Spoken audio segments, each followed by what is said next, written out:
Strange Block Beats.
If I had to look you in the eyes, I don't think I could handle it. Tryna ask for it. It's not about me or my pride. I'm just tryna abandon it. Can't take a risk. Hands and knees shaking, voice nearly breaking, calling out your name. You know my heart and it's tearing me apart. I just hope you understand. Gotta fight myself each and every day. I keep getting in my own way. So if I fall before I'm taken, will you pick me up and tell me you gon' make it out? Tell me you gon' make it out. Tell me you gon' make it out. Tell me you gon' make it out. You gon' make it out. Father, can you please forgive me? I ain't been my best. Father, please forgive me. Abba, can you heal my spirit? I'm in need of it. I know that I'm handle that's been hurting you. Still I'm blessed. Time for strength. I'm done looking back, that's my old ways. I be moving on like a drag race. Take my hand, show me where the pathway. Like myself each and every day. I keep getting in my own way. So if I fall before I'm taken, will you pick me up and tell me you gon' make it out? Tell me you gon' make it out. Tell me you gon' make it out.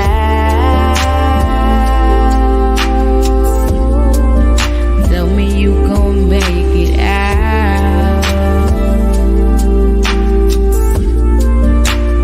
You gon' make it out. Yeah. You gon' make it out. Father, can you please forgive me? You gon' make it out. Can you heal my spirit? I'm in need. You gon' make it out. Can you please forgive me? You gon' make it out.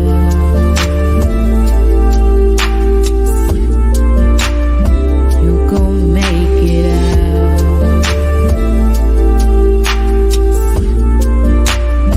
You gon' make it out.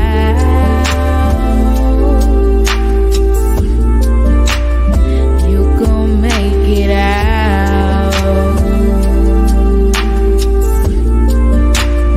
You gon' make it out.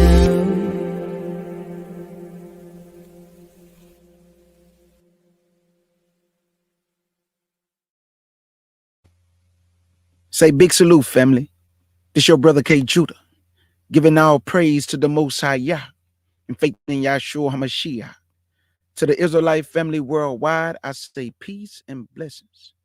To the CUC family, the FOPE family, and all the beloved brothers and sisters in the chat, I say big salute. Let me say this, family. Did you know that in the book of Daniel chapter 9, the fall of Jerusalem in 70 AD was prophesied in Daniel chapter 9? Did you know in Deuteronomy chapter 28, verse 53, that when he said you should eat your children in the siege? What siege? Now, my brother Abisi pointed something out to me that was very interesting, and I agree with him. That when he said you should eat your children, that could have happened in multiple captivities, but it's only documented in one captivity. And that's when the Romans sacked Jerusalem.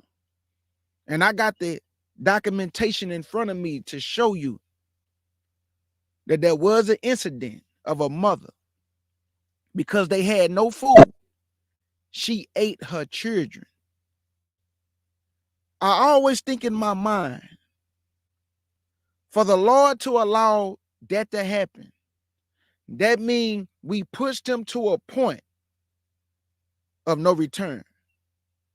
Even though he turned his back on us, his hand was still stretched out to give us a door to return. Now, when I say he turned his back on us, that only happened because we turned our back on him. This is why I keep trying to tell Israelites, God love has conditions. He don't love you always. If you forsake him, he will forsake you. He will even forsake your children.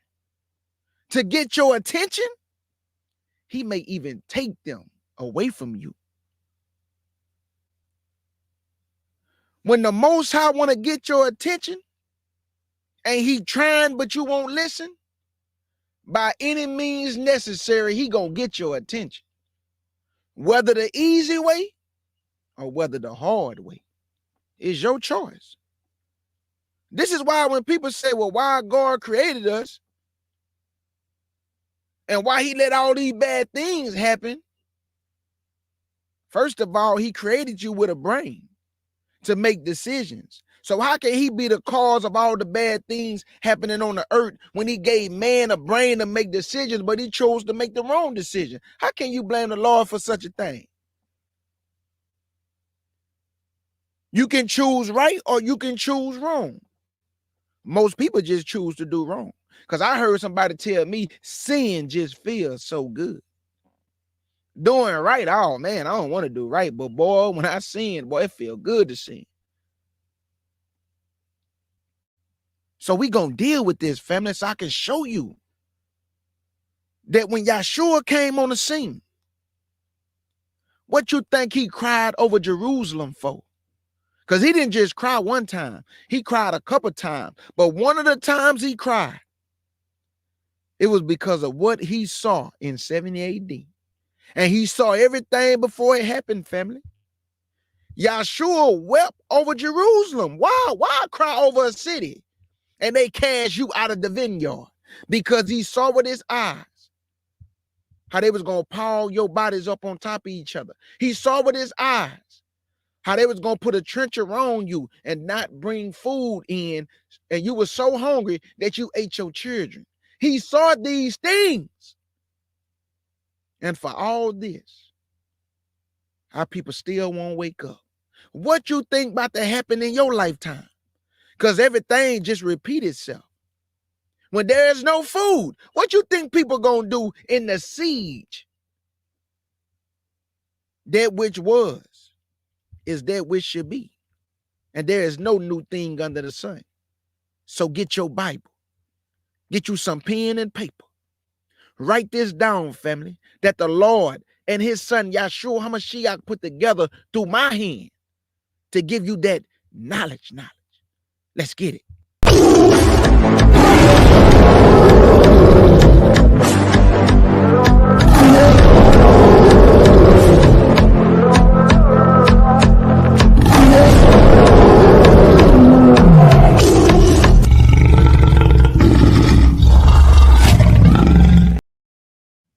Now, your brother K. Judah want to start this off in the book of Matthew.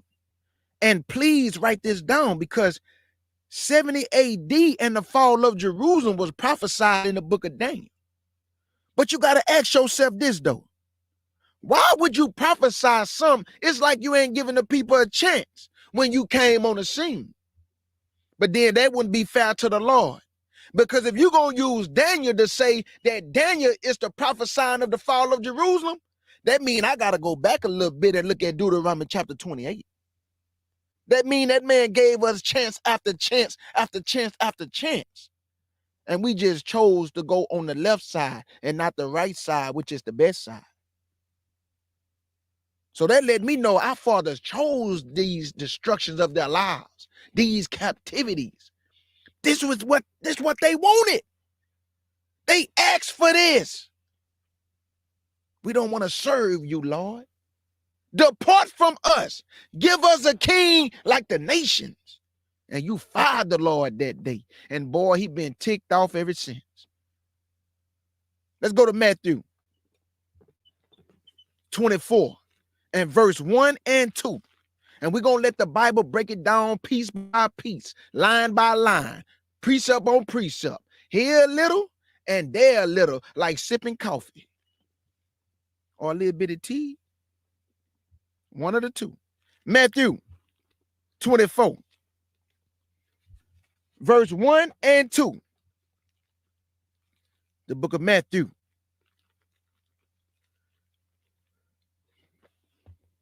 Chapter 24 and verse 1 and 2.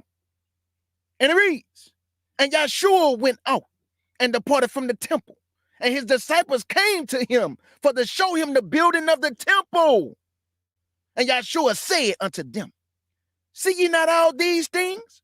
Verily I say unto you, there should not be left here one stone upon another that should not be thrown down. Now they thinking in their mind, man, what you talking about, bro? What are you talking about? Man, we just built this temple in the time of Nehemiah and Ezra. Man, they worked hard on this temple. And you talking about it ain't going to be left here one stone upon another? So when Yahshua made this statement, what did the disciples say? Because y'all remember what the Bible say. One line must go with another line. So because he didn't go no further than what he said right here, I got to go get the other line that's going to bag up this line. Where that line there, K. Judah? Let's go to John chapter 2, verse 19 to 21, and listen to the book. John chapter 2.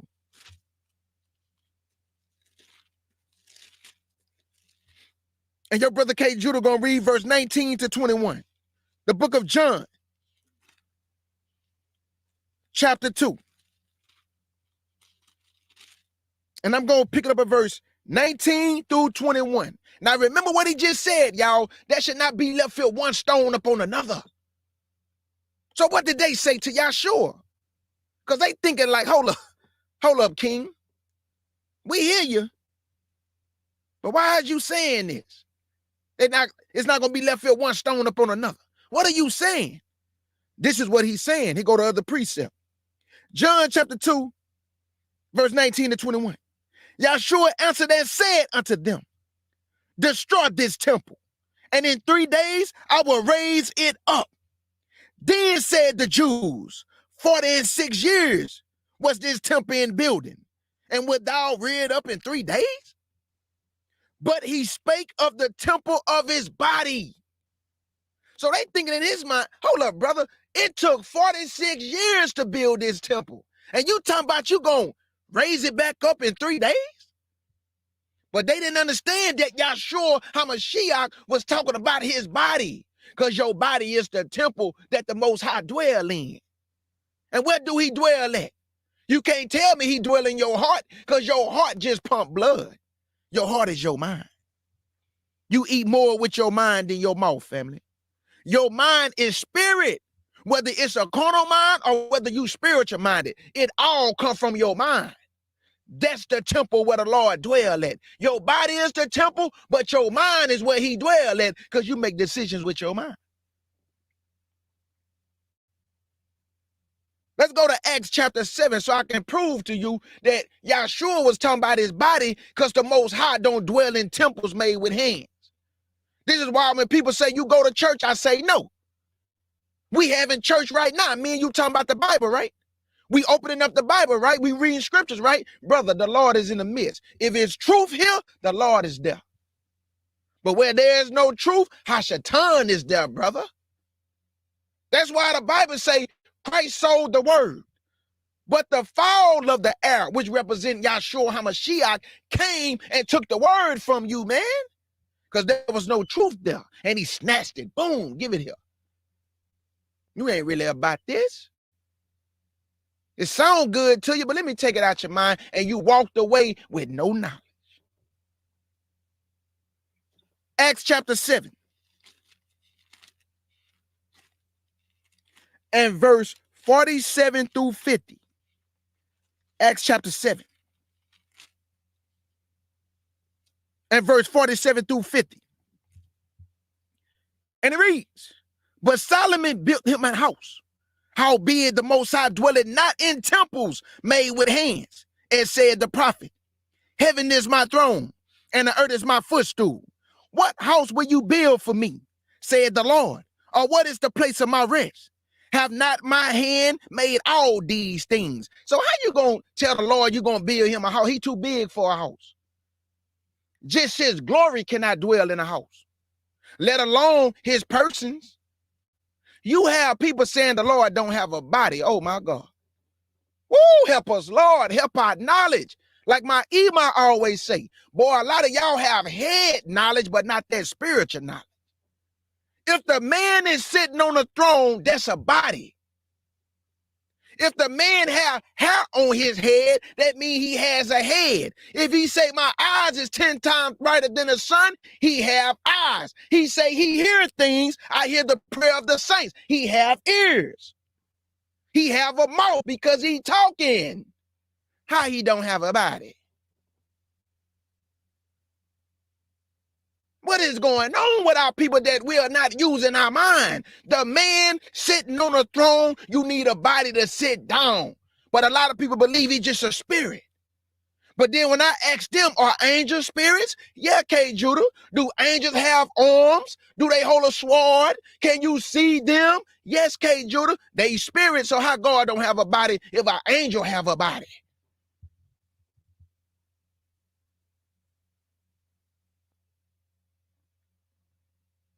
What is going on? Let's go back to John chapter 2, because now we got better understanding that when Yahshua said, I will rear up the temple in 3 days. He was talking about his body, because your body is the temple. Just like Yahshua used his body as a living sacrifice, you must use your mind and your body for the will of the Most High, a living sacrifice.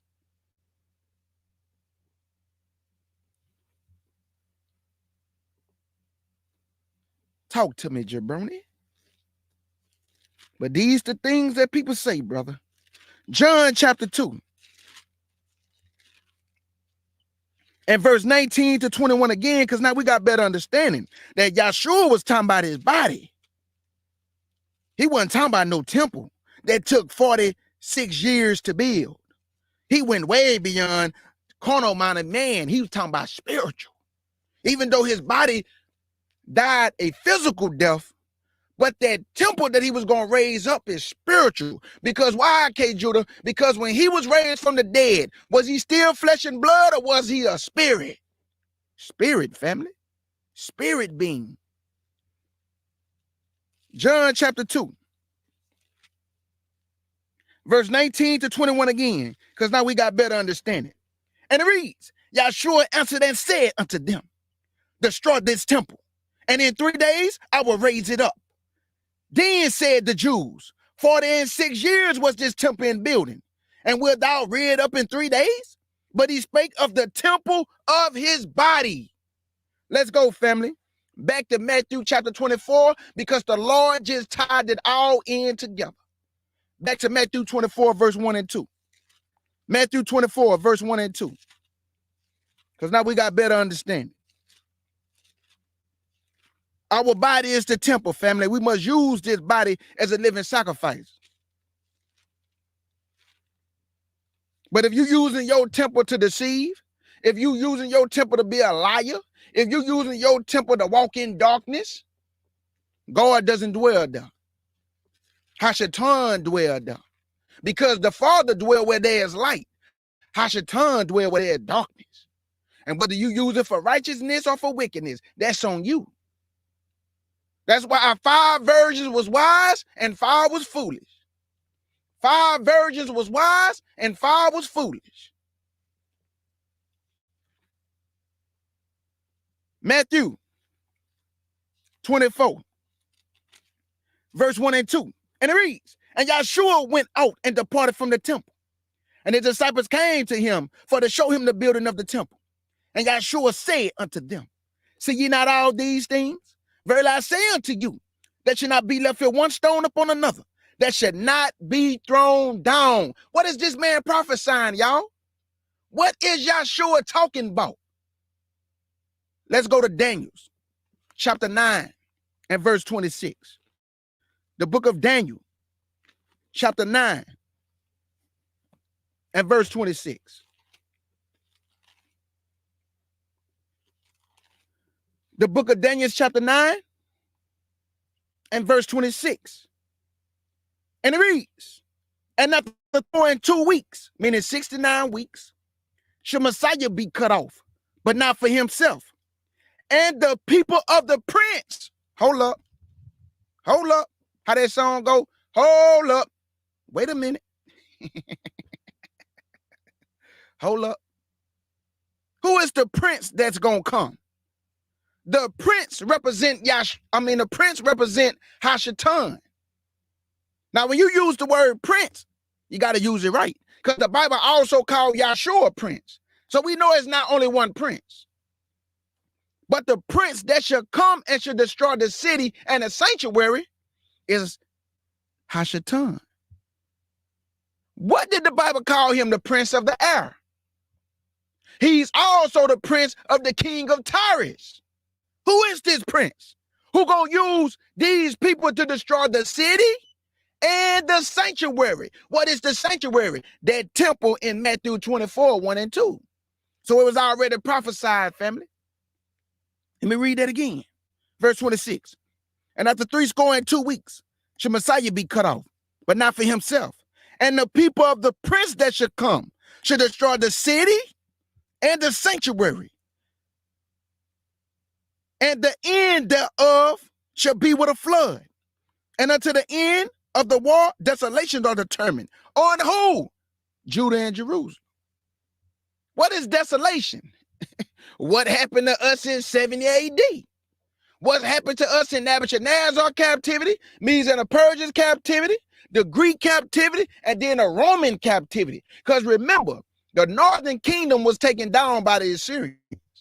They was already gone.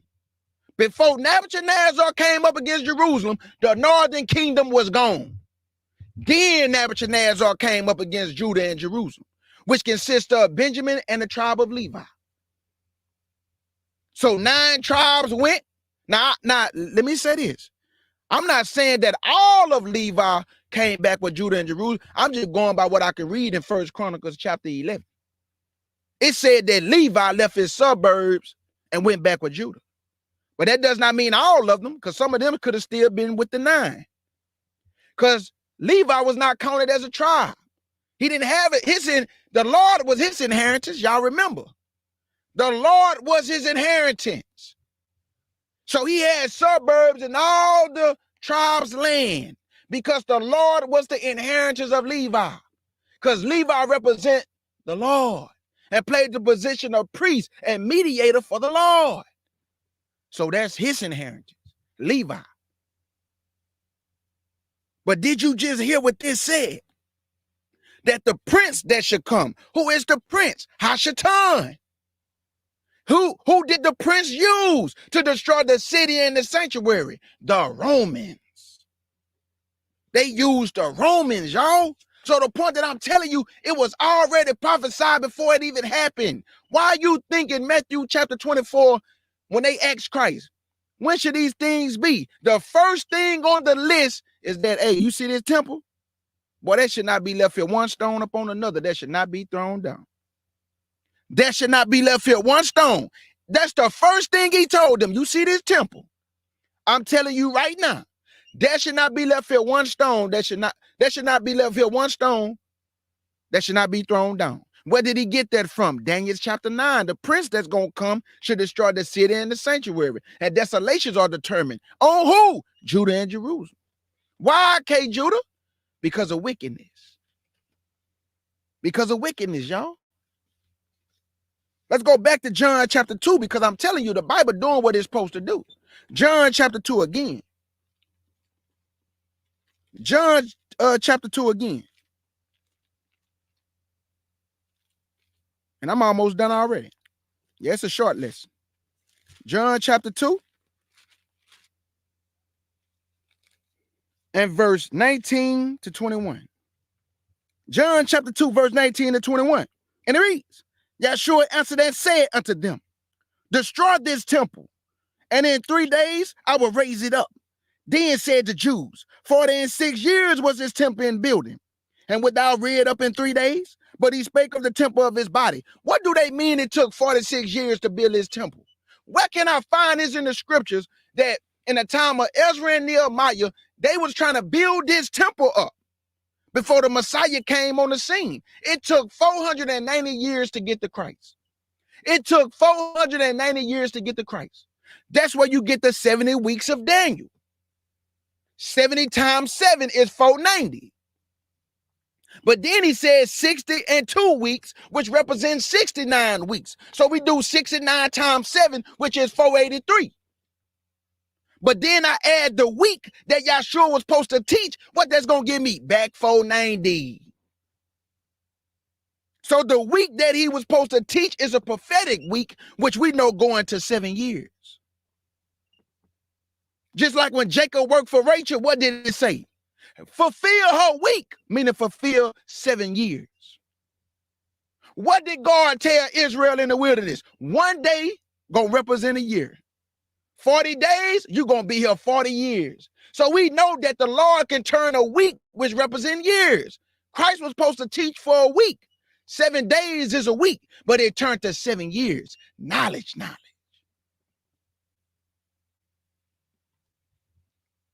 let's go back to Daniel's, but this time we go on to verse 25, because he just said it took 46 years to build this temple. But I need to know in what type of environment and condition was they building it.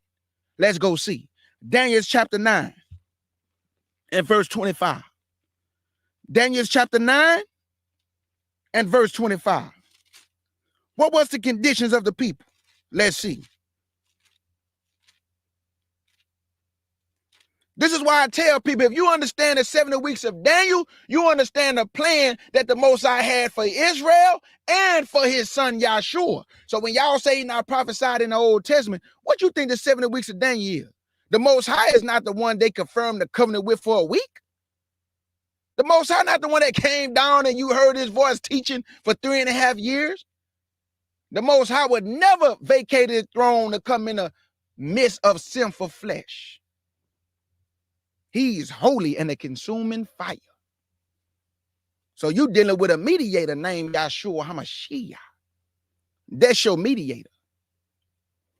That's why Yahshua had to be made like unto you, because angels don't know what you go through. That's why the Bible say he lowered himself a little lower than the angels for the crowning of glory. Because if Yahshua would have came as an angel, how can he be a mediator for you? He would not have known what you go through in the flesh and blood body. But because he came and was made like unto you, he's a better mediator. Knowledge. Let's go to Daniel's 9 and verse 25. Daniel's 9 and verse 25. And it reads, know therefore and understand that from the going forth of the commandment to restore and to build Jerusalem unto the Messiah. Listen again. Knowing therefore and understand that from the going forth of the commandment to restore and to build Jerusalem unto the Messiah. I thought he wasn't prophesied in the Old Testament. Well, okay, Judah, that many Messiahs. No, partner, it's only one that died for you, though. There's only one that died for your sins, though. So even if you tell me there's many people that can be called Messiah, but there's only one that died for your sins, though. So how you going to get around that? Know therefore and understand that from the going forth of the commandment to restore and build Jerusalem until the Messiah, the prince. Oh, he called Satan a prince, but he also called Yahshua a prince. But Yahshua is a prince over all princes, Lord over all lords, and kings over all kings. You can't put nobody in the same category and boat with the Messiah. You can't do it. No other person is worthy to stand next to the master. You just ain't worthy. None of us are worthy. Michael the archangel is not worthy. Yahshua sits on the throne. Michael stands in his presence. How can you put them on the same pedestal?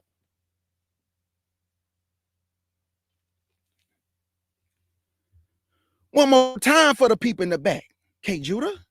Know therefore and understand that from the going forth of the commandment to restore and build Jerusalem until the Messiah, the prince, shall be 7 weeks, 62 weeks. The street shall be built again and the wall in troublous times. When did this happen? Let's go get it. Let's go to Nehemiah chapter 4. The Bible is a cold piece of work. I'm going to keep saying it till I can't say it no more.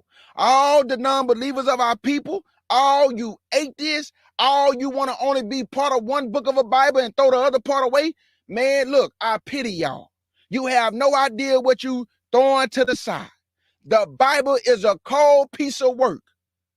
designed by two master builders, architects, men you cannot put in a league with no other men. All the bricks are rightly fitted. All the bricks are rightly fitted. It's your job. It's your job. It's your job to do your due diligence. You think y'all gonna hold your hand and make you read the book? Or do you think y'all want you to seek him and seek him that he may be found of you while he's there?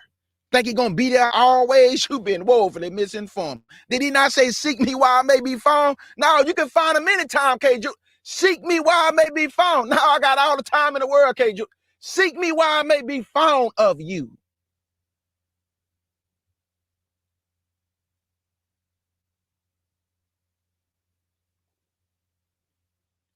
Let's go to Nehemiah.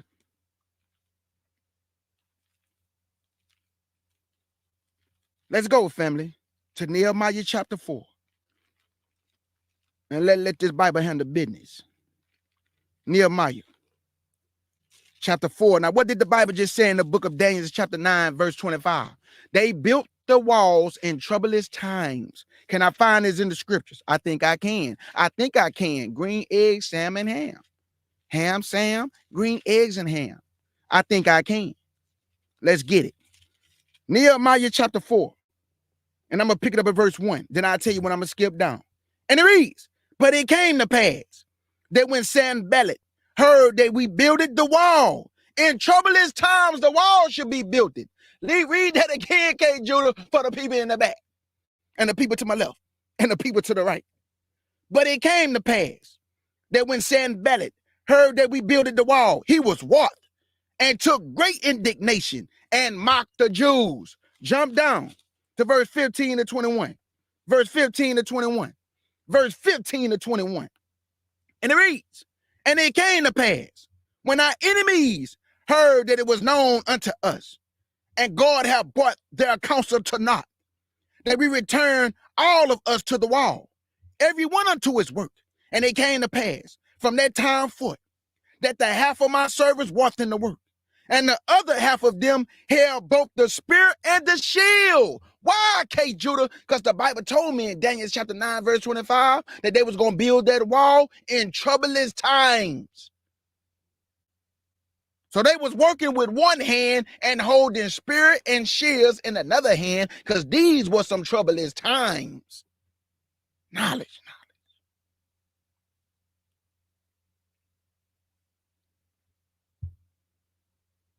Verse 16, and it came to pass from that time forth that half of my servants walked in the work, and the other half of them held both the spear and shields and the bows, and the harbingers and the rulers were behind all the house of Judah. They which builded on the wall, and they that bear burdens, with those that laden, every one with one of his hands walked in the work, and with the other hand held a weapon. You can't tell me this Bible ain't no cold piece of work, man. Come on, man.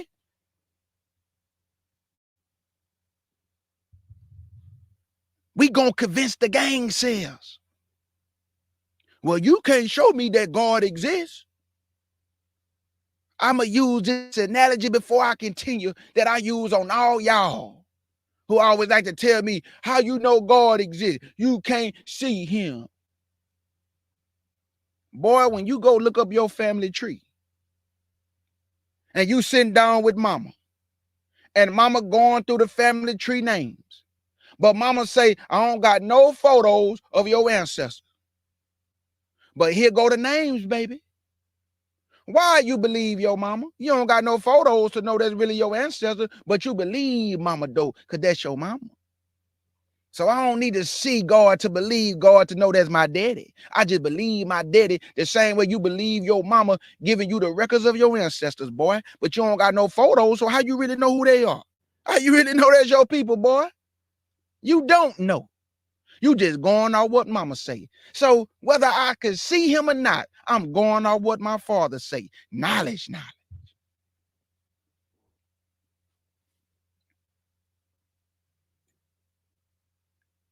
Verse 18, for the builders, everyone had his sword girded by his side, and so builded.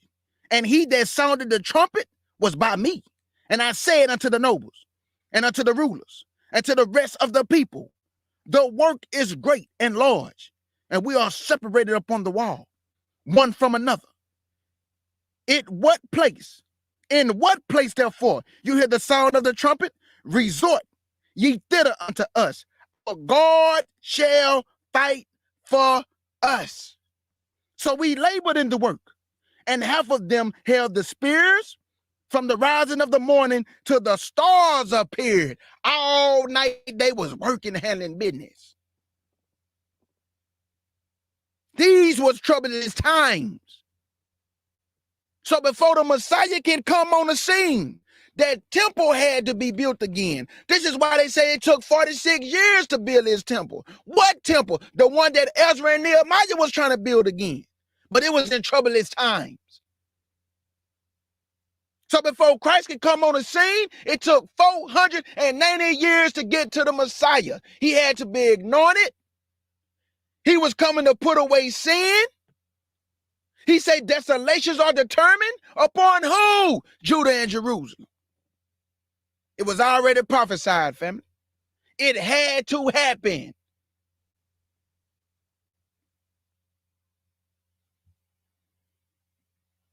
Captivity don't get a Negro right. But there's an event coming. You're going to cry for y'all. Let me say it one more time. Captivity have not gotten us right. But there is an event coming. I guarantee you, you're going to be crying for y'all. You're going to run and seek him. There's a famine coming, not of food, but of the word. There's a famine coming, not of food, but of the word. And if you don't have the word and no directions, where you going? Where are you going? It's like driving with no red, green, and yellow light. Y'all just crashing all into each other. So when you know, you know. But when you don't know, whoo, that's going to be scary for the non-believer. There is coming a famine of the word. And all y'all who've been cursing God and casting the Bible to the side and making jokes about the Bible and shooting the Bible up with guns, all these things will come to a seed eventually. I guarantee you. Because there's a day coming when you're going to run to Yah and scream his name and say, save me, help me, please show me mercy. It's coming. It's coming. Let's go, family, to Luke chapter 23. Because remember, 70 weeks are determined upon your people in Daniel chapter 9, which was 70 times 7, which gave us 490, right? But then he said 60 and 2 weeks, which we know that 1 week represents 7 days. But he said 2, 60 and 2. So that's 69 weeks. So we times that by 7, which give us 483. Now take the week that Yahshua was supposed to teach for 7 years and add that to the 483. It's going to bring you right back to 490. So it took 490 years to get to the Messiah, family. That's why he said in Matthew 24, 1 and 2, you see this temple, that should not be left here one stone upon another. So what did he tell our fathers when they got ready to crucify him? He told the women something. Pay attention. Let's go to Luke 23. I'm going to read 1 and 2, then I'm going to tell y'all what I'm going to skip down. Luke. And I have 2 more scriptures after this. 2 more scriptures after this. Luke 23. Look at what he told the women of Jerusalem. Luke 23, verse 1 and 2. Then I'm going to tell y'all when I'm going to skip down. And it reads, and the whole multitude of them rose and led him unto Pilate. And they began to accuse him, saying, we found this fellow perverting the nation and forbidding to give tribute to Caesar, saying that he himself is Christ a king. Jump down to verse 26 to 31. 26 to 31. 26 to 31. And it reads, and as they led him away, they laid hold upon one Simon, a Cyrenian, coming out of the country. And on him they laid the cross, that he might bear it after Yahshua. And there followed him a great company of people, and of the women, which also bewailed and lamented him.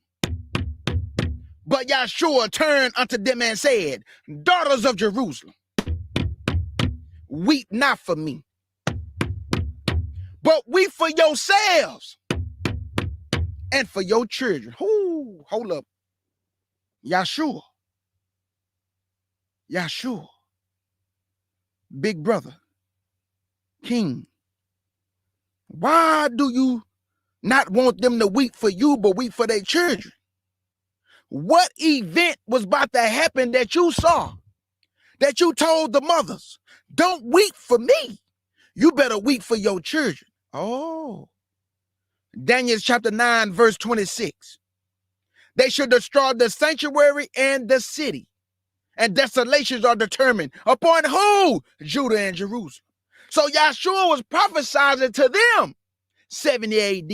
Even though it did not take place, they could not see it. He saw it. That's why he cried over Jerusalem, because he saw what was about to happen to this people. And it made this man cry, that they knew not the time of their visitation. The things that belonged to their peace, it was hid from their eyes. That's why he spoke to them in parables. It was hid from their eyes because they rejected knowledge.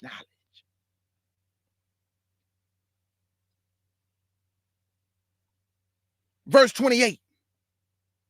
But Yahshua turning unto them said, Daughters of Jerusalem, weep not for me, but weep for yourselves and for your children. For behold, the days are coming, in the which they shall say, Blessed are the barren, and the womb they have never bare, and the paps which never gave suck. Then should they begin to say to the mountains, Fall on us, and to the hills, cover us. For if they do these things in a green tree, what should be done in a dry tree? If they gonna do these things when everything is beautiful and flourishing, they gonna even go more crazy when the tree is dry.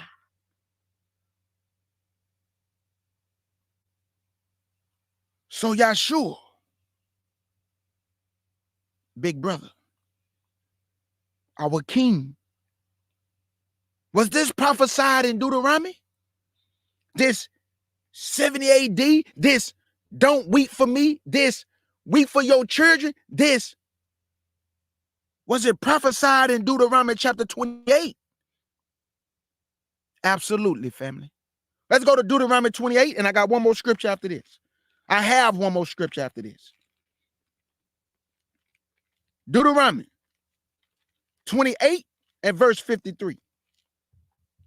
Deuteronomy chapter 28 and verse 53. And it reads, And thou shalt eat the fruit of thy own body, the flesh of thy sons and of thy daughters, which the Lord thy God hath given thee in the siege. What siege? Like my brother Abisi said, it was many sieges. But there's only one documentation that I found that proved that this actually happened in history. My brother Abisi is right, family. Many sieges took place where they could have ate their children. But there's only one siege where I have documentation that they actually ate their kids in Jerusalem. They ate their babies. Put that into your mind. Put that into your mind, Israel. They ate their children. They seed their children and ate them because they had no food. The lack and want of food caused them to eat their babies. This is why Yahshua wept over Jerusalem, because unimaginable things took place because of sin and wickedness. Verse 53 again. And thou shalt eat the fruit of thy own body, the flesh of thy sons and of thy daughters, which the Lord thy God hath given thee in the siege, and in the straitness wherewith thy enemies should distress thee. Now hold up. This can't be talking about in this time, because we are not eating our kids. There's food, even though it's GMO, processed food. But the Lord told us you're going to eat poison and live. So even though they poison in the food, we're still alive by the mercy and grace of our Father and our King Yahshua. So we didn't eat our kids now. When did this happen? Before I read the last scripture, let me read this documentation of history that will prove to you when this took place. Y'all see this? It says, Flavius Josephus, the wars of the Jews contain a passage graphically depicting cannibalism practiced by the Jews, starving during the siege. What I just read in Deuteronomy 28 and 53. Did he not say in the siege you gonna eat your children? What it just said right here. During the siege of Jerusalem, in book 6, chapter 3, section 4, a woman named Mary, daughter of Eleazar, described the suffering and lack of food among the citizens of Jerusalem as being so severe. When I think of this,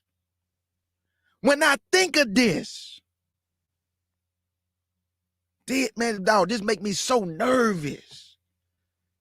Just going back and thinking that all these people had to do was obey something so simple. Christ said, my burden is not heavy, my burden is light. I don't put a lot upon you, Israel. I would not put a burden upon you, Israel. All I need is obedience. Y'all gonna have peace. Just keep my commandment. It's 10 commandments, Israel.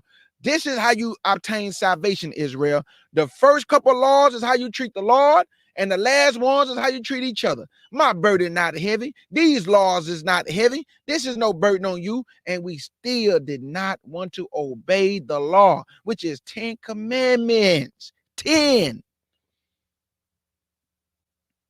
We don't even want to seek the Lord. So when I read this is heartbreaking. Now, do you understand why Yahshua cried? The man cried because he saw this.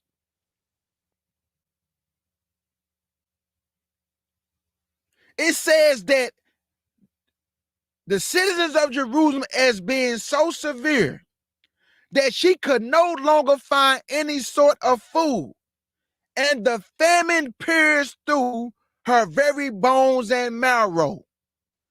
The hunger drove her to do a most unnatural thing, and she took her son, who was a child sucking her breast, and exhorted him to be thou my food. The Lord's word would never come back void, Israel. And y'all know the sad thing about it? We read all this history and these scriptures, and what you think about to happen to you when a man of sin come on the scene. Because if you don't have the mark of the beast, how you gonna eat? That which was is that which should be. Cannibalism is coming back in full effect. All this man want us to do is wake up. And we out here having a good time, having fun, which is a beautiful thing to have fun and have a good time. But you're supposed to know what's going on, though. Why are you having a good time? Meaning you can still enjoy life, but you don't supposed to enjoy life ignorant. You supposed to enjoy life wise.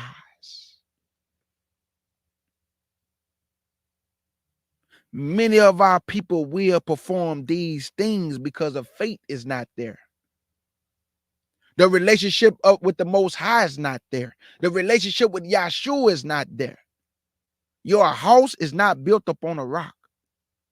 You trust in America. You trust in politicians. You trust in voting.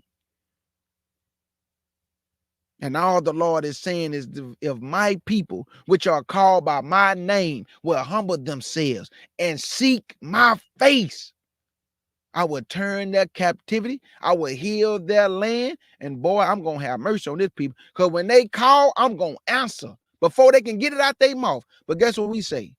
That's a white man's Bible. He wrote that book for us.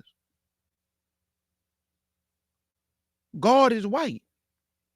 Ain't no God coming back to save us. We got to do this on our own, black man, black woman.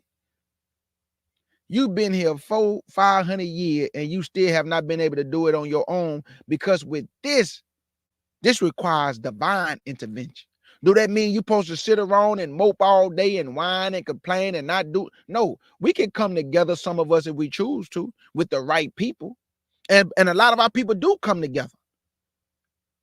But a lot of our people can care less about the Most High, care less about his word. They do not care, family. But in the time of the man of sin, I pity my people, man. You have no idea what's about to happen upon this earth. This is not fear doctrine. This is me warning you to get your house in order, to make sure you got a relationship with Yahshua and the Most High. Because if you do not, I guarantee you are going to scream and holler for him to have mercy on you. And you know what? He's so loving and kind. A lot of our people, you're going to wake up before it's too late. Meaning that during this time of suffering, this great tribulation, a lot of y'all going to be converted. But boy, you're going to go through great hell before you convert it. Oh my God. Why you won't just wake up right now? Why you going to wait until your life is hanging in the balance? Then you're going to call for the man. Just wake up right now and get your relationship with him now.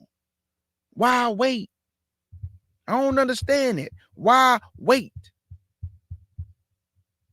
He calling for you now. He want a relationship with you now. He want to know you now.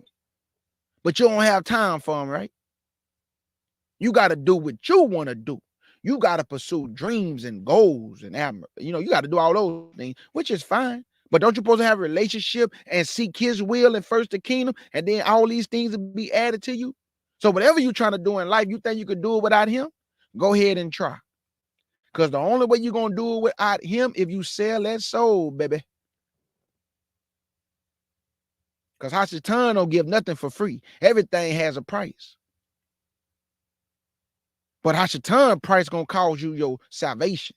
The Most High's price going to get you your salvation and get you into the kingdom. And his price was already paid in blood. Yahshua paid his price. It's called the sacrificial lamb. Let's go to the last place.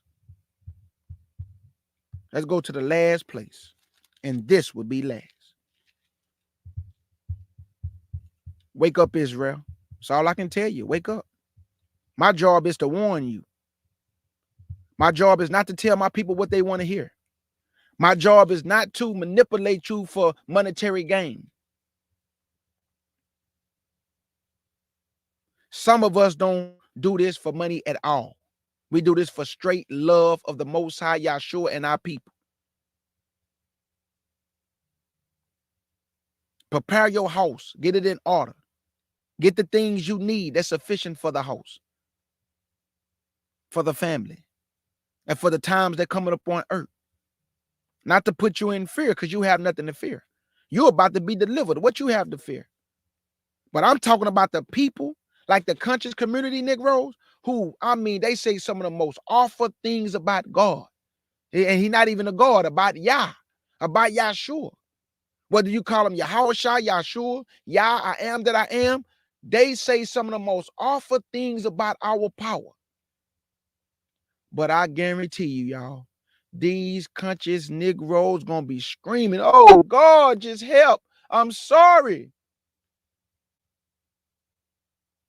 And he may have mercy on some of y'all. I don't know, because God said have mercy on who I want to have mercy. Have compassion. So we can't tell him who to have mercy on. We can't tell him who to have compassion on. So y'all been lying to me in the church. You told me that God loved everybody. You told me that God showed mercy to everybody. And you also lied and told me he have compassion upon everybody. But he told Moses, I will show mercy to whom I want to show mercy. I will have compassion on whom I want to have compassion. So that means you lied to K. Judah. I thought God loved me forever. But no, not what I read when he told the king Asa, if you forsake me, I will forsake you. If you love me and keep my commandments, me and my father will come unto you and sup with you. But if you forsake me and reject me, I will reject you and your children. So that don't sound like he loved me always. I've been woefully misinformed by the preacher behind the pulpit. The last scripture is Luke, the book of Luke, chapter 21. And this will be last, family. The book of Luke, chapter 21 and verse 20 through 24. I pray somebody got some understanding. Please take heed to these warnings, black man, black woman. And I'm not talking about in skin color. It's just Israelite man, Israelite woman, because everybody, a lot of our people don't know who they are, y'all. So I can't say brown man and brown woman because you got a lot of brown people out here. I can't say Israelite man and Israelite woman because a lot of people don't even know what that means. What you mean, Israelite man? Israelite, I'm a Christian. So I got to say black man, black woman in the United States of America and scattered all across the world. Children of the slave trade, please come back to your father. Please come back to your father, you prodigal son. That represented you, Israel. You the prodigal son. You the one going out into the world, wasting all your goods, having a good time. But boy, if you come back to your father, he gonna throw a feast for you. The angels in heaven gonna rejoice for you. Come back to your father. Come back to your first love, Israel. You are married to your father. You are married to your King Yahshua. This is a relationship and covenant vows you cannot break, Israel. You have broken the vows. Come back to your first love. Don't you know, even though you have been an abominable whore, he will receive you again to himself. He's just trying to clean you up, Israel. Clean yourself up, Israel. Come back to your first love, Israel. He will receive you to himself again. Even though you have fornicated with every nation on earth, Israel. You have opened your legs to everybody. Everybody that had you and misused you and abused you. And you love your awful husband, the United States of America, that treat you horribly, treat you like a whore. He pimp you out. Even your preachers who in bed with your pimp, they pimping you out because he didn't learn all the ways of the heathen. He didn't learn all the tricks and trades of the heathen and then went to the heathen school and got a theologian degree. Now this Negro is worse than a heathen. Black skin, but a heathen mind.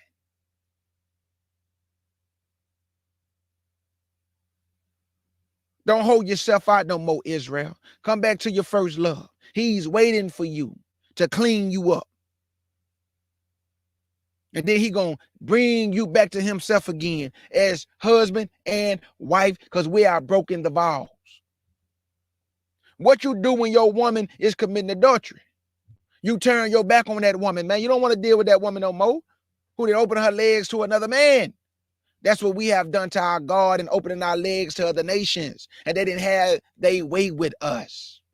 We ain't even get paid for being a whore. The Bible say, at least a harlot receive wages. You have not received nothing for your whoredoms. You just gave it away for free. Knowledge.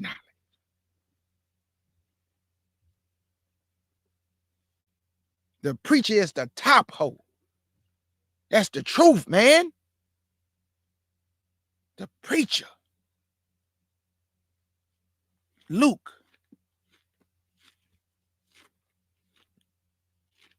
21 and verse 20 to 24. And this will be last, family. Man, August Dreams, you better say that one more time for the people in the back. My beloved twin. There are more heathen than the heathens. Black man, black woman, what is going on? Even you women preachers, sit your behind down. They are more heathen than the heathens. How can you outdo the heathens, you Negro? This is why the Bible says those of the circumcision, their mouths must be stopped. They subverted whole houses and leave captive silly women laden with iniquity. Luke chapter 21 and verse 20 to 24, and it reads, and when ye shall see Jerusalem can pass with armies, know that the desolation thereof is nigh. Then let them which are in Judea flee to the mountains. Did he not say mountains fall on us? And let them which is in the midst of it depart out. And let not them that are in the countries enter thereto. For these be the days of vengeance, that all these things which are written may be fulfilled. Where did we read it at? In the book of Daniel, in the book of Deuteronomy. We read it in Matthew. We read it in Nehemiah.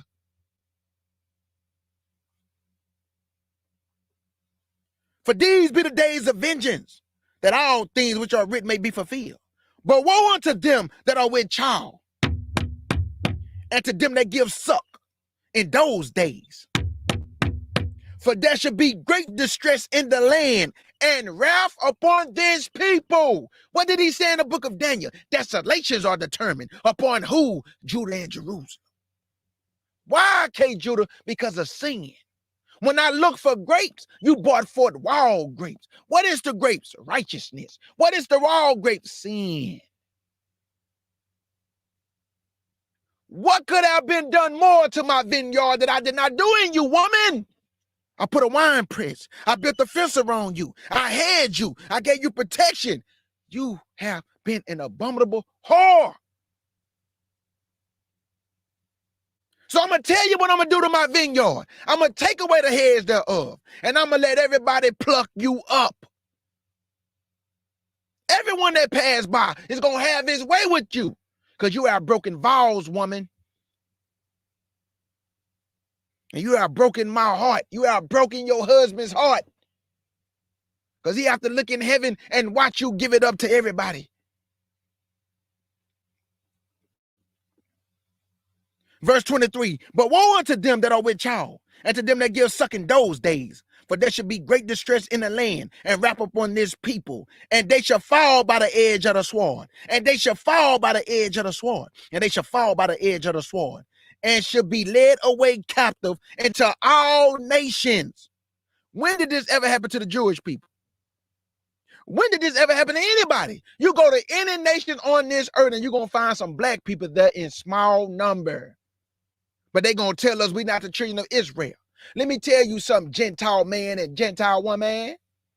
We don't need you heathens to tell us anything about our history and who we are. Just worry about yourselves.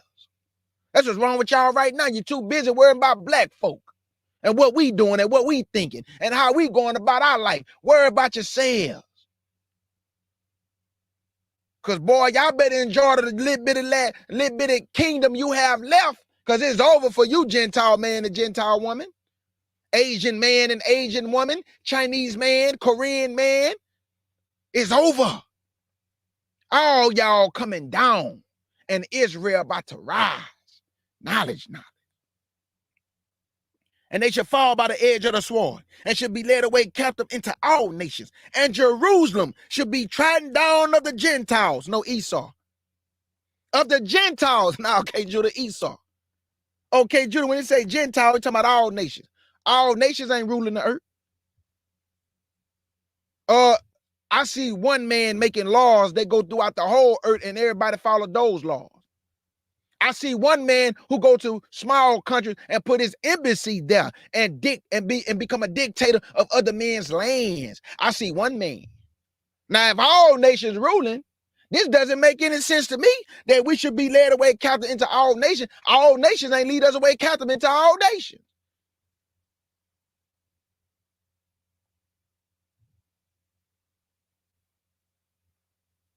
So that's all I'm saying, family. That we're going to be led away, captive and trodden down by the Gentiles until the time of the Gentiles be fulfilled. But y'all keep telling me we about to go home. But I keep telling you, yeah, we is about to go home, but it's at the time of the Gentiles be fulfilled, and that won't happen until Matthew chapter 24, verse 29 to 31.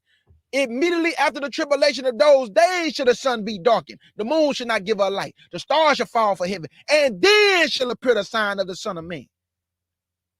So all these dates set in 2024, 2026, 2027, you have been woefully misinformed. Who told you such a thing? Because the God told me to seek ye the book and read. Now, date set. God told me to seek ye the book and read. No, date set. God told me to seek ye the book and read. No, K. Judah, you got it wrong, Negro. We supposed to date set. Man, the Lord told me to seek ye the book and read. All the prophecies I need to know is in the Bible. Don't no man know the day, the time, and the hour. But I can give you the signs, but I can't tell you the month. I can't tell you the year, and I can't tell you the day. Now, I can tell you that he coming in the year of Pentecost on the Day of Atonement, but I don't know the month and the year. I can't give you a set time. So how these people can give you a set time in 2024, 2025, 2026? How they know such a thing?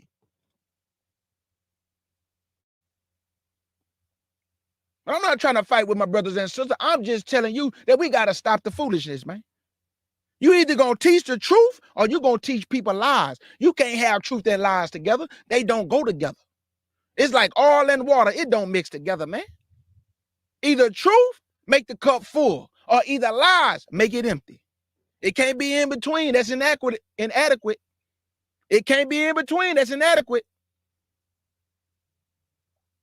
So family, I pray somebody got some understanding. Yep, the mountains symbolize governments. That's why when the Bible say little mountains, little hills, big mountains, he talking about governments, y'all. When the Lord say, and I'm coming to destroy the mountains, now what did the mountains do to the Lord? Nothing, y'all. He talking about governments. When he say the hills, small countries, big governments, small governments, mountains and hills, knowledge. So do anybody have any questions before your brother K. Judah shut it down? I want to give a big salute to my Iman for that beautiful spoken word that she gave me to put together. Iman, I love you. That's my Iman, y'all. So the person y'all heard yesterday, y'all finally got to hear her voice. That's my Iman. And I love you, Iman. And thank you for that beautiful spoken word about the birth pains of the earth. She is crying out. Mother Earth is crying out, family. So that's the lesson.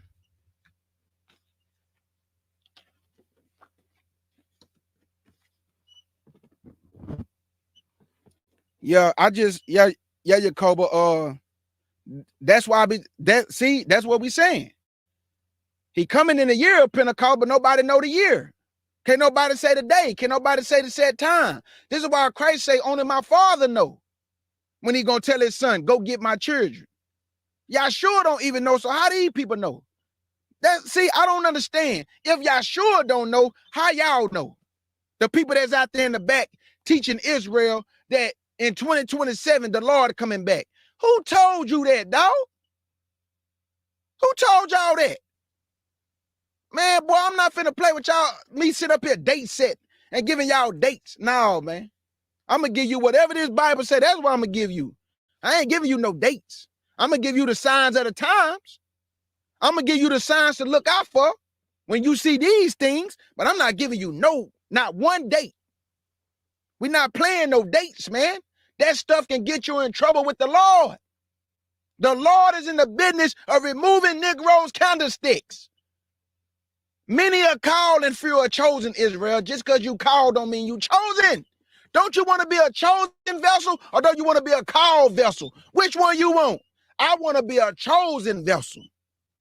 How will people know you chosen? By teaching unadulterated truth. By teaching unadulterated truth. How they gonna know you called? Go look at the camps. A lot of them Negroes is called. There's so much confusion coming out of their mouths, like the brother just told us the other day, that you can go into the Bible and you can pinpoint each tribe from the 12 tribe chart all the way down to the Mexicans, which is Issachar, Puerto Ricans, which is Ephraim, Manasseh, which is, man, come on, man. Who told you such a thing, dog? Who told you so? Boy, you can't, I don't know what tribe I come from. I just know I'm a son of Israel. He might think I come from Levi because the way I teach the Bible. He might be right. I don't know what tribe I come from. He might say, K. Judah, I think you might be Levi, boy, because the way you swing that sword, I don't know. You might not be Judah. She can be right, y'all. I don't know what tribe I come from. And you don't know what tribe you come from. All we know is we are the sons and daughters of Israel. So when you hear Negroes talking about he go to Mexican, that Issachar, Zebulun, Asher, man, stop it, bro. Stop it. Nobody know what tribe they come from. We just know we are the children of the Most High. So the 12 tribe chart is a lie, and all Israel is Negro. All Israel is Negro. I know it's a hard pill to swallow because you men want to have babies with the Latino woman, the Mexican woman, the Hispanic woman. You even want to have babies with the Native American woman. But I'm not about to mess up my seed line and being disobedient to the Most High when he told me that they set up the standard by their father, by the pedigree of their father's house. What is pedigree? Purebred. What is a mulatto? What is a bastard? An illegitimate child who has a father or mother that's an Israelite, but the child is something else. That's why in the book of Nehemiah and Ezra, they put the children away with the women. So if you are what your father is, why they put them children away? Because the child is illegitimate, man. That doesn't mean that the child don't deserve to live and be born, but in the Most High eyesight, he's looking for pure-blooded children to be used for his service. Because nobody can show me in the Bible where the Most High ever used a heathen to preach his word. Well, K. Judah, you got it wrong, brother. What about Ruth? Nigga, please. You think the Most High gave a heathen a whole book named after them? Boy, y'all got to use y'all brain. And Ruth was an Israelite from the tribe of Reuben. You better go look at the land mass in which they took. This is why you got to understand timelines, dispensations of time. This is why you have to understand timelines and dispensations of time. Because Moses gave that land to the tribe of Reuben and the land in which Ruth was living. That's why when she went with Naomi, the people of Judah on the other side of the land did not know her. That's why he said, you and your people. And she say, your God is going to be my God. Now they thinking that Ruth is talking about the Most High when we know in the time of the judges represent God. Because when he say you are gods, meaning you are judges. Knowledge. So when she say your God is going to be my God, meaning your judge is going to be my judge. She wasn't talking about the Most High. She was talking about judges. Because it took place in the time of the judges.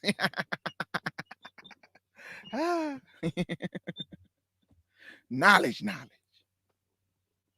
All right, man. Hey, my favorite brother Abner, you already know how we get down. Nigga, please.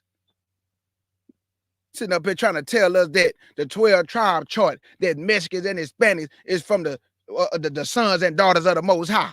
Man, stop. I don't got no problem with them people worshiping the Most High, but you have to stop. Stop trying to give our inheritance away, man. They are not the people of the book. Their children have not been sold on auction blocks. They have not been lynched on trees. They get to live where they want. They are not redlined. They have a country. They have a military. Stop it.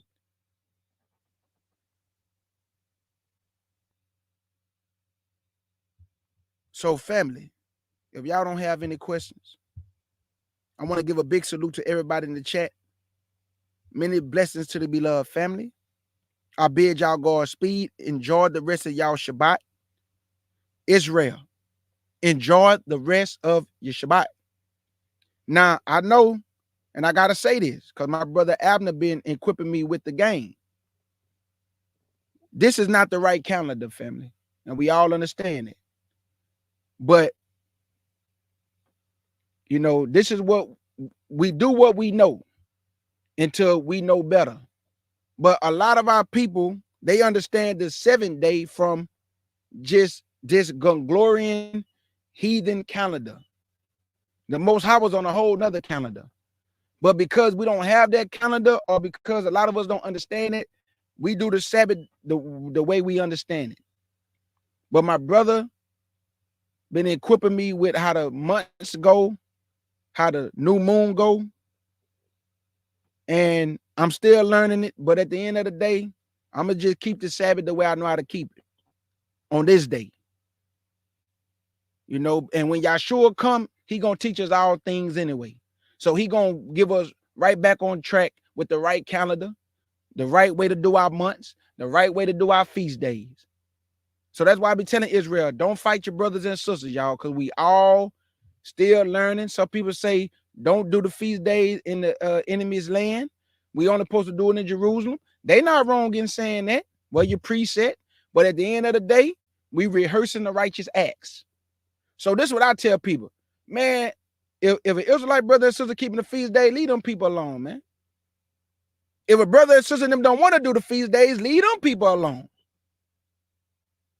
See, that's what I be saying. We be squabbling and fighting each other over stuff. We could just go, man, we'll just wait till the Lord come and he gonna teach us all things anyway. So that's how I look at it, man. I ain't finna be going back and forth and arguing with Israel on the name that they use, whether you keep the feast days or not, the day you say, which is the Sabbath. Because at the end of the day, when you listen to all information, most of the time, nobody really be wrong. Well, somebody gonna be wrong, but I'm talking about don't nobody be wrong enough to where he learning something that we may not be learning, and she learning something that he might not be learning, and that causes us to fight each other. So what you start to hear, nigga, you don't know what you talking about. Oh man, you shut up, woman. Oh nigga, you shut up. So it just there it go. We fighting each other. Boom. Just slanging all type of explicitives around. I can't do that to you, Israel. What you know is what you know. And if I can add to what you know by you asking me questions, or you can equip me with something that you know that I don't know, let's do that instead of beating each other up and throwing uppercuts and jabs in niggas' faces. Because don't nobody have all the knowledge. We all learning, and we all part see and part blind, part prophesy, part blind. We don't know everything, family. So even though my brother Abner, he understand what he be talking about when he come to the calendar, but I don't understand that. But he teaching me. You see what I'm saying? And I'm not stiff-necked not to listen to my brother. The same way when I told Abner, look, man, I keep the Sabbath day on the 7th. Me and my brother don't fight each other. I just know that he don't do it on this day. So I don't tell my brother Shabbat Shalom. He don't do it on this day. That's still my brother, though. We don't do no squabbling, no fight, no getting into it or nothing. He right here in the chat.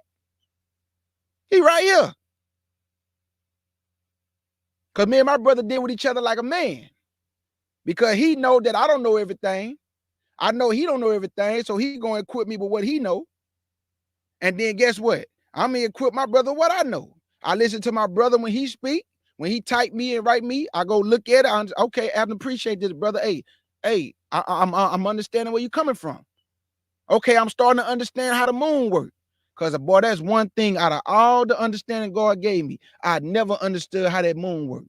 Because some people say it got to be a dark moon. Some people say it got to just be a sleet in the moon. Man, I just be like, man, I'm just going to leave that alone. I talked to my email about that. She said, K. Judah, leave that alone. That's you know, that's something that don't got nothing to do with your salvation. So leave that alone. You know, like instead of getting into it with people about that, But my brother Abner, that's the knowledge that I know he have though, when it come to understanding how these months work. So I salute my brother Abner for that. Just like my brother Jacoba, he hit me up one day and gave me some information about the New Testament and how they try to manipulate certain things. I asked my brother Short Sham, and he actually have New Testament Hebrew. So do y'all see where I'm going with this? I don't know everything, so you go to the people that have the things you don't know, and equip yourself with it. Put it on like a coat. Put it on like clothes, like shoes and socks. Put it on like a hat and wear it.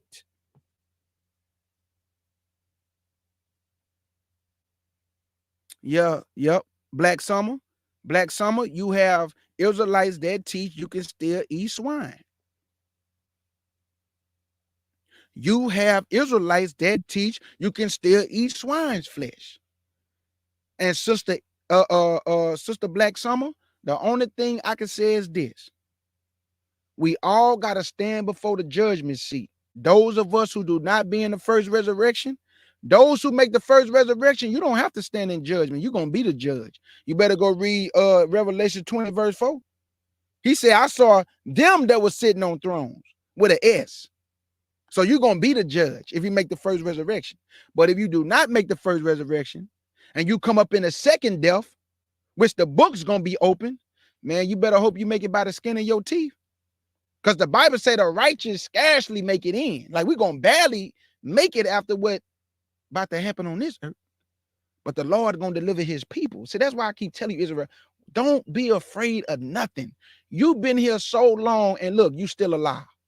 They didn't pause in your water. Now my email just gave me a video that they using toilet water.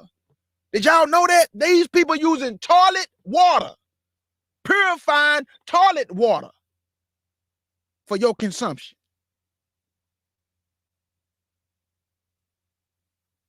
They pausing in your food, but you still standing on your feet. They pausing your water, but you still standing on your feet. They give you drugs to kill yourself, but your Lord still sustaining your body. They want you to go mentally crazy, but you still in your right mind. It don't matter how poor you are, Israel, you always find the strength to praise the Lord. You have a lot of zeal, but a lot of times it's not according to knowledge. But I don't kick against you in that Christian church because I come out of that Christian church. I don't belittle you in that Christian. This is why you never hear me get on the people in the Christian church, because guess what? They don't know, family. How you gonna tell somebody to do something that they don't know? So when you hear the Israelites on the corner saying, and y'all need Christian churches, and they be condemning these people. But remember, we was all lost at one time. Y'all remember? We was all lost, right? We was all lost at one time, family. So how I'm gonna kick against somebody when I used to celebrate Christmas, Halloween, Thanksgiving, bunny laying eggs, dressing up in them stupid Christmas, them stupid Easter bunny colors my mama used to have me on, looking ridiculous. We all did these things. So I remember where I come from. That's why I do not judge none of my brothers and sisters who's lost in Christianity. But I do pray you come out of Christianity. And before I get up out of here, I'm going to say this one last thing and I'm gone. I think the biggest fear for our people as Israelites is that to change, it requires work. And I think our people are afraid to change to something different that they don't know, because they've been in church so long. It's like, you know, your job not treating you right, but you won't go get another job because you've been there so long and you get comfortable. So they are comfortable in religions of lies, unknowing. I don't think it's on purpose. I just think they just comfortable. And to change, it requires work. And that work is that once you come out of that Christianity, you seek the Most High with your heart, soul, and mind. That's the work. Because once you seek him, guess what comes with that seeking? Knowledge, wisdom, understanding. And then you become a new creature and a renewed mind. Now you don't serve him in the carnal mind no more. You serve him in the spiritual mind, because you eat more with your mind than your mouth. You eat more with your mind than your mouth. So family, in closing, I say big salute. I love y'all with the pure heart. Many blessings to the Israelites worldwide. Many blessings to the Israelites in the chat. Big salute to my CUC family, my FOPE family. Abner, I'm going to hit you up too, my brother. Abner, I got you, my brother. I'm going to hit you up because I remember you wrote doing the animated voices. So I got you, my brother. You just let me know what you want to read and what you want to do. All I need you to do is record it, and I'm going to take care of the rest. So we'll talk later, my brother. Big salute to the Israelites. I love y'all. Peace and blessings. I'm out. Wildfires exploding in the Southwest and the state of emergency in Arizona. The tunnel fire burning for more than 20,000 acres. Haley Hartog has the latest. Whoa, whoa. Look at the world, look at the tragedy. Trust in your word, waiting on the majesty. Keep the command, make sure he ain't mad at me. He opened our eyes, all but we glad to see. He sending floods and fire. Tornadoes and earthquakes is coming alive. He sit in the place, will you survive? He saw us fall to Jacob on the ride. Cause we got the most side. We got the most side. We got the most side. We got the most side. Look at the world, look at the tragedy. Keep the command, make sure he ain't mad at me. Look at the world, look at the tragedy. Keep the command, make sure he ain't mad at me. Cause we got the most side. We got the spirit of Joseph, for famine is coming. I hope you prepared. He about to seal everybody that's in. The Israelites waking up out of the dead. The prophets wrote about it, how can we hear? Protected by the Father, why should we fear? Psalm 91 is all in my head. Acts 1 and 6, we almost there. This is the season, pray without season. Judging the herb by the thing out to eat. In 400 years we been struggling, breathing. Going back home, this time we ain't leaving. Devil is man making war with the saints. Put that in our temple, he know that we ain't. Trusting this system, we know that we can't. Babylon falling and starting to stink like yeah. We know Messiah is coming in here. Destruction is coming, feel it in the air. We got the most high, so why should we fear? Keep the commandments, salvation is near. War without Father, our Father, they dead. If you living wicked, then he will not spare. We blow the trumpet, hoping that you will. We blow the trumpet, hoping that you will. Look at the tragedy, trust in your word. Waiting on the majesty, keep the command. Make sure he ain't mad at me. He opened our eyes, all but we glad to see. He sending floods and fire. Tornadoes and earthquakes is coming alive. He sit in the place, will you survive? He saw us fall to Jacob on the ride. Cause we got the most side. We got the most side. We got the most side. We got the most side. Look at the world, look at the tragedy. Keep the command, make sure he ain't mad at me. Look at the world, look at the tragedy. Keep the command, make sure he ain't mad at me. Cause we got the most side. Time is ticking, Messiah is coming. Look at the wicked, they bout to get punished. You saw the children of Israel. Messiah is dragging us out of this hell. He's sending them players, but he gon' protect us. Michael was standing up, he won't neglect us. He threw us away, but he bout to catch us. Rack up his, they getting extra. He made a promise to Abraham. Fulfilling his word, we seeing it now. That place where they serve, I'm taking it down. He bout to free everybody that's bound. Why they awaken the ran for the Father? He sending famines and he sending lava. All but we know that nobody can stop you. They not repenting like you ain't the problem. Look at the tragedy, trust in your word. Waiting on the majesty, keep the command. Make sure he ain't mad at me. He opened our eyes, all but we glad to see. He sending floods and fire. Tornadoes and earthquakes is coming alive. He sit in the place, will you survive? He saw us fall to Jacob on the ride. We got the most side. We got the most side. We got the most side. We got the most side. Look at the world, look at the tragedy. Keep the command, make sure he ain't mad at me. Look at the world, look at the tragedy. Keep the command, make sure he ain't mad at me. Cause we got the most side. We got the most side. We got the most side. We got the most side. We got the most side. We got the most side. We got the most side. We got the most side. We got the most side. What you want to say? Why are you getting scared now? Shalom. Tell him. Shalom. My baby wanted to tell y'all shalom. Did you tell him that you read Psalms 23 by yourself? Yep. Yep. No, yes, sir. Oh, yes, sir. She read Psalms 23 by herself, y'all. Because I'm smart. Yeah, you are smart. Are you? But you get your Who's smartness. that? You get your smartness from daddy. Hold on. That's my godmother. What's up? What's up, godmother? Well, hello. How are you? On live right now, about to end it. Oh, I thought you was off. Call me. I will. I got a little bone to pick with you. All right. Oh Lord, y'all, I'm in trouble. My God. All right, God. No. Okay. I just got something I want to say. Just call me when you get a little time. Yes, ma'am. I will. Love you, godmother. All right. Love you too. Yes, ma'am. Bye-bye. Bye-bye. Boy, hey, the women in my life love me, boy.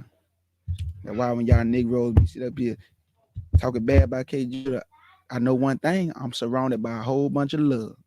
Ema love me, my mama love me, my godmother love me, my children love me, my wife love me.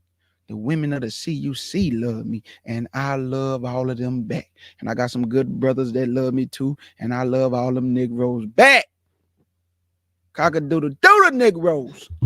All right, y'all. Let me get up out of here, man. I'm just having a little fun with y'all. But in the words of my twin August Dreams, thank y'all for coming to the Lions Den family with the CUC family and the FOPE family and all the beloved family in the chat. Let's get it.